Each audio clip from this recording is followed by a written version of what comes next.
एक घंटे सुबह बिना जूता चप्पल के कच्ची मिट्टी के साथ में पैर का जिसका संबंध हो जाएगा और सिर के ऊपर सूरज का संबंध हो जाएगा, 1 घंटे 2 काम कोई रोज कर लेगा, उसके शरीर में दर्द नहीं आएगा, हड्डियां वीक नहीं होंगी, उसके जल्दी बाल सफेद नहीं होंगे, वो जल्दी बूढ़ा नहीं होगा, उसकी चमड़ी झुर्रियां नहीं पड़ेंगी। मिट्टी के साथ और सूरज के साथ, धरती और सूरज के बीच में 1 घंटे आपको अपने आप को नग्न रखना चाहिए। सिर को नग्न करो, पैर को नग्न करो, थोड़ा सा धरती के साथ अपने आप को जोड़ो, क्योंकि धरती में मैग्नेट होता है और सूरज में अग्नि होती है। अग्नि और मैग्नेट जब दोनों शरीर में एक साथ जाते हैं तो आपका शरीर फौलाद हो जाता है, लोहा बन जाता है, इस्पात हो जाता है। जो लोग मजदूरी करते हैं उनके उंगलियां तक पत्थर जैसी उंगलियां लोहे जैसी होती हैं। जिनको ये सौभाग्य नहीं है सुबह पैर नंगे करके चलने का, सिर पे सूर्य लेने का, आप लेते तो होंगे सूर्य वगैरह, पर पैर में जूते चप्पल, तो सूर्य का प्रभाव फिर आपका जो मिलना चाहिए वो नहीं मिलता। इसीलिए जब पैर नंगा हो तभी सूर्य लगना चाहिए सिर को।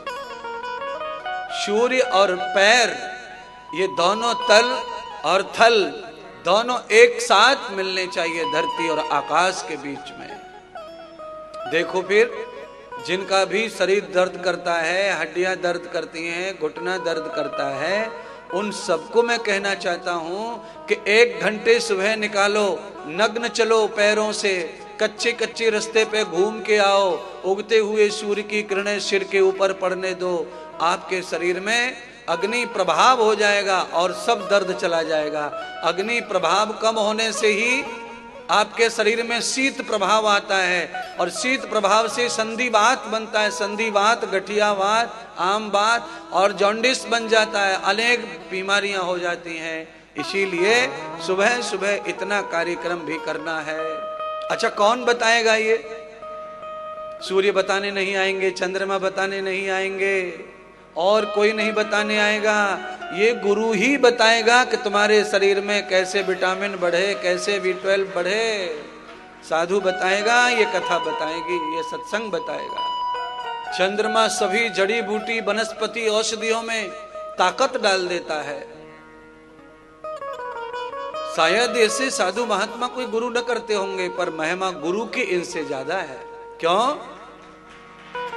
अगर चंद्रमा को रात्रि के समय ये संसार में हिंदू, मुस्लिम, सिख, ईसाई कोई पूज रहा है, या सूर्य को कोई प्रातः उगते हुए सूर्य को कोई पूज रहा है, तो ये ज्ञान बिना गुरु के किसी को आया नहीं है। इसीलिए गुरु बड़ा हो गया। गोविंद श्वासों का देने वाला है, पर श्वास लेने का तरीका गुरुदेव सिखाते हैं, कैसे लेना, कैसे छोड़ना। आप अपनी आयु को घटा भी सकते हैं, बढ़ा भी सकते हैं। सारा भगवान के हाथ में। मरण है, जन्म है, दुख सुख सब भगवान के हाथ में है, पर भगवान ने पूर्णतः वो सब अपने हाथ में नहीं लिया है, वो कुछ तुम्हारे हाथ में भी छोड़ा है।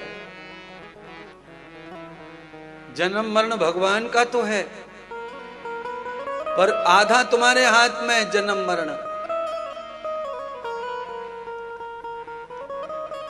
थोड़ा सा जागृत जियो, चेतन जियो, संभल कर जियो, तो आपका जीवन आगे जा सकता है, और जा सकता है, और जी सकते हैं, और बड़े हो सकते हैं, और लंबी आयु हो सकती है। ऋषि मुनि प्राचीन काल में हमारे बुजुर्ग लोग भी थोड़ा अच्छा जीवन जीते थे।